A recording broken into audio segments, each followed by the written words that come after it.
Okay, we cannot add more hours to your day, sorry, but we can share strategies to help you get more done.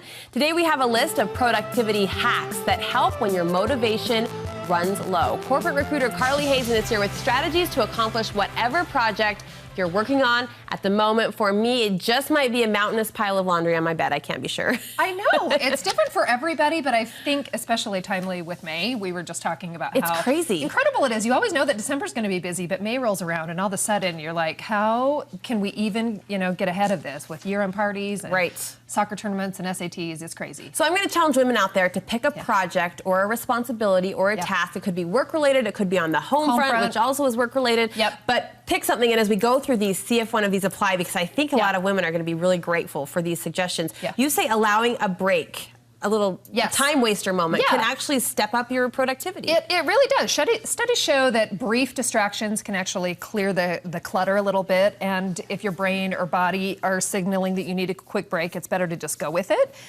Simply because you allow yourself a rest, but with the intent that once that rest is complete, you're going to go back and you should come back to one of your most pressing projects or tasks of the day. So you're kind of allowing yourself a little bit of a break, but gearing up to go back and hit one of the things that you might be most willing to procrastinate. Here at KSL, where I used to sit at my other desk, I would often see one of our talented creative editors lapping the building, right? At least once or twice a day, and it was when that afternoon slump hit and he needed that jolt. So getting outside, breaking away. Coffee break, whatever it is for you. And my coworker and I are very different. She approaches it exactly the opposite. She says, I'm gonna hit my hardest task and then reward myself with a break after.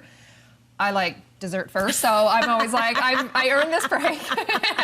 And when I come back from the break, I'm gonna hit it really hard. But it's good too to set a little bit of a time limit. This is a 5-minute break, this is a 10-minute break, but when I come back, I'm really gonna push it. And some people do really well with those breaks during the day, but if you really feel like you're in that slump, it's best to just call it what it is and give your mind a break. I like this next one. I'm picturing my mountain of laundry as I go through each of these, because I always fold clothes, I always fold laundry on my bed. You're saying mix up the scenery. Wherever you usually do the task, take it somewhere else. Yeah, and a lot of people, I think, do laundry in the bed, but then your bedroom is also supposed to be the place where you go to seek respite. And so when you walk in and there's like all your clutter, or for me, it's just like all the clothes and the shoes that you use during the week. I wouldn't mind walking into a closet full of your shoes all over the floor. I'm just saying. There's worse things. There's worse things. It's funner when, everything's organized. But I do think that it's important to switch up your scenery, because your brain has different responses to emotional settings, right? So depending on whether or not maybe you open a window, or maybe you move to the rug if you just feel like you're staring at the same computer all the time.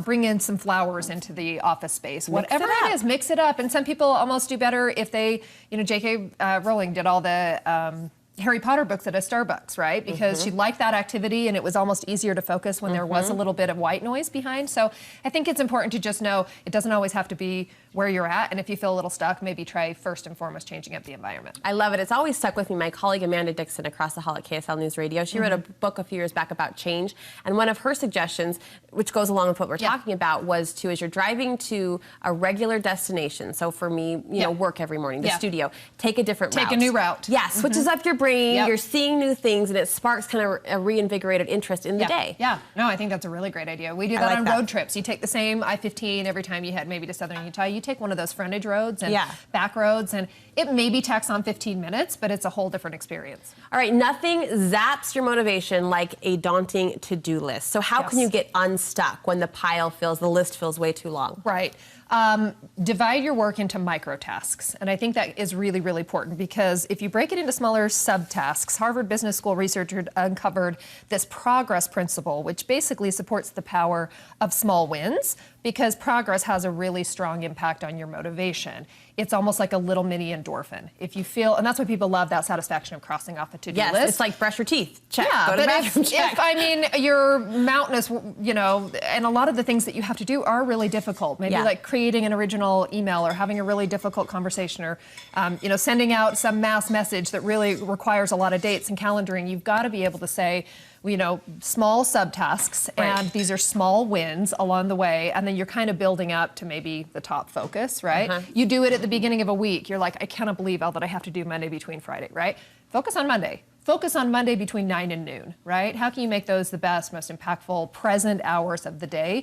And once you break it down, then you look back and go, wow, It wasn't that bad, and I actually kind of enjoyed it, but I think we just get a little bit of that deluge falling over us, and then you're only half task during the day. So breaking it down into microtasks, making yourself realize that you're accomplishing small wins along the way, it should have a big impact on your endorphins. So if we are a list maker, a to-do list lover, which I am, we're talking about getting more specific and more micro with the tasks we're writing down. Yes. Absolutely. I like that. Yeah, and my mom will be like, I love to get a Diet Coke at 2 o'clock in the day, but she prioritizes these things have to be done prior to that amount. Yeah, otherwise you don't get that break, and you want that Diet Coke. You want that's a good reward. What do we know about our workspace? What does the research tell us about how we organize ourselves physically to get things done? Well, we've heard it time and time again that embracing more of a minimalist workspace, but it is really, really true because multiple stimuli can compete for your brain's attention, and that's the problem. Is if you surround yourself with a lot of things to get distracted by, you're making it that much harder to already,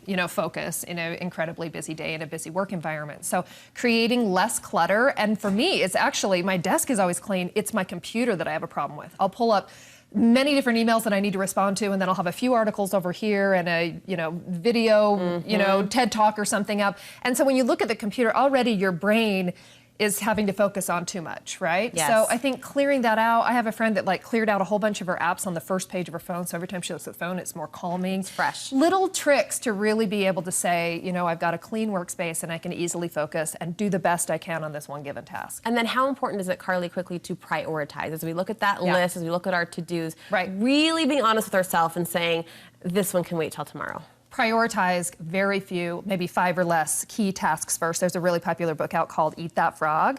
Your frog is your biggest, most important task that you're most likely to procrastinate.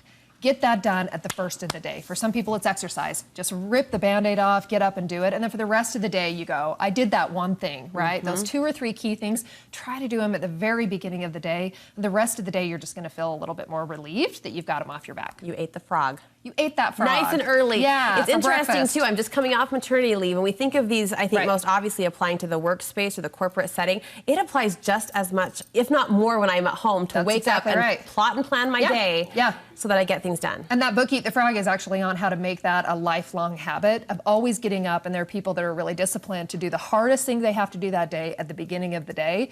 And once you get into that habit, whatever it is, the rest of your day is usually a lot more enjoyable. I like this. I needed this. Carly, thank you so You're much. Welcome.